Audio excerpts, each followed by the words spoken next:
السلام عليكم ورحمة الله وبركاته. ازيكم حبايبي يا غاليين؟ عاملين ايه؟ يا رب تكونوا بخير. مين اللي لسه ما خزنش الورق العنب بطريقة المصانع؟ هنعمله النهاردة بطريقة المصانع واحلى كمان، ولما تجربيها تعرفي ان دي احلى طريقة لتخزين الورق العنب. السلام عليكم ورحمه الله وبركاته. ازيكم حبايبي يا غاليين؟ عاملين ايه؟ يا رب تكونوا بخير. انا هنا جبت الورق العنب وقطعت العيدان بتاعته وحطيته نقعته نص ساعه في ميه وخل، وبعد كده غسلته بميه نظيفه كتير جدا، يعني نقعيه نص ساعه كده عشان ينزل الطين والحاجات اللي كانت اللي فيه، وبعد كده اشطفيه تحت ميه جاريه. بعد كده بتجيبي البرطمانات اللي انت هتحطي فيها، البرطمانات دي بتحطيها في ميه مغليه على النار وتسيبيها تغلي لمده 10 دقايق بميه وخل، وبعد كده بتسيبيها بقى تنشفيها خالص من الميه خالص وتسيبيها بقى على جنب. هنا بقى جبنا الورق العنب الكميه اللي احنا عايزينها، بنحط لها بس شويه ميه سخنه عشان تدبل معانا، عشان نعرف نلفها بالطريقه اللي انتوا شايفينها دي. لو ما حطيتيش الميه السخنه عليه عشان تعرفي تلفيه زي المحشي كده، بصوا بتلفيه زي المحشي بالظبط علشان تعرفي تحطيه جوه في البرطمان. لفيه بقى بالطريقه العاديه، مش هتفرق باي طريقه يعني انت عايزاها، مش هتفرق.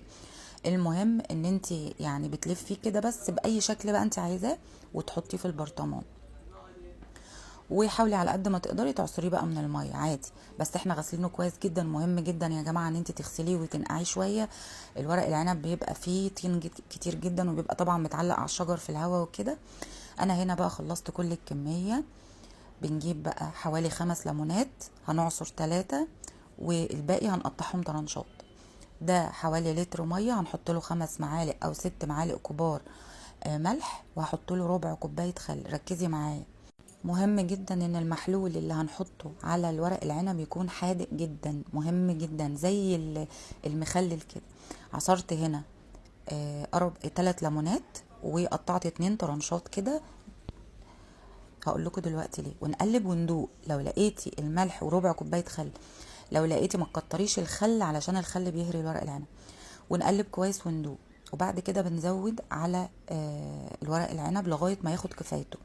تفضلي تزودي لغايه ما تاخدي كفايته. بعد كده بتحطي الطرنشات اللي احنا قطعناها على الوش، وبعد كده بنحط معلقتين زيت صغنطتين بس كده، وبنقفلهم. ولسه في خطوه تانية، استنوا بس معايا.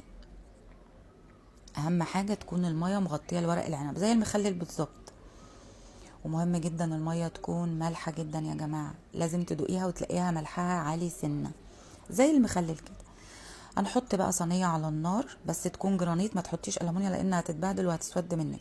تكون جرانيت او اي صينيه قديمه عندك. تحطي الميه تيجي ربع البرطمان كده زي ما انتم شايفين، وكل شويه هتقلبي البرطمان يمين وشمال لحد ما تلاقي الورق كله اصفر. مهم جدا الخطوه دي. الخطوه دي بقى بتعمل ايه؟ الخطوه دي بتعقم لنا الورق العنب جوه، وبتخليه يستوي على البخار، وكمان بيتحفظ معانا من السنه للسنه. يعني انت تقدري تحفظيه سنه، وممكن كمان بره التلاجة. بس انا انصحك وهقولك في دلوقتي هتعملي ايه بعد ما يبرد. انا بعمل كده. بصوا هنا ما شاء الله ال3 برطمانات الورق اصفر بقى كهرمان. بصوا هوريكم شكله دلوقتي، طبعا سخن جدا يعني. خد على النار حوالي ساعة على نار هادية خالص. بتسيبيه بقى لغاية ما يصفر من كل الاتجاهات، وتتأكدي من الموضوع ده. ما تشيليهوش ابدا من على النار غير لما تلاقيه صفر كله، ما تلاقيش ولا ورقة خضرا خالص في البرطمان. خلاص بس كده.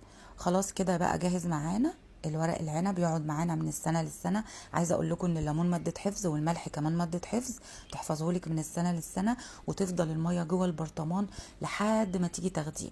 عايزه اقول لك بقى على معلومه مهمه، بتسيبيه يبرد تماما على الرخامه لحد ما يبرد خالص، وبعد كده بتحطيه في اخر رف في التلاجة من جوه كده.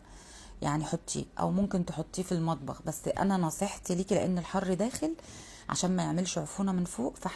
وربنا يحسن ما بين ايديكم يا رب. الفيديو يكون عجبكم. لو عجبك الفيديو ما تنسيش تدعميني بلايك وتشير.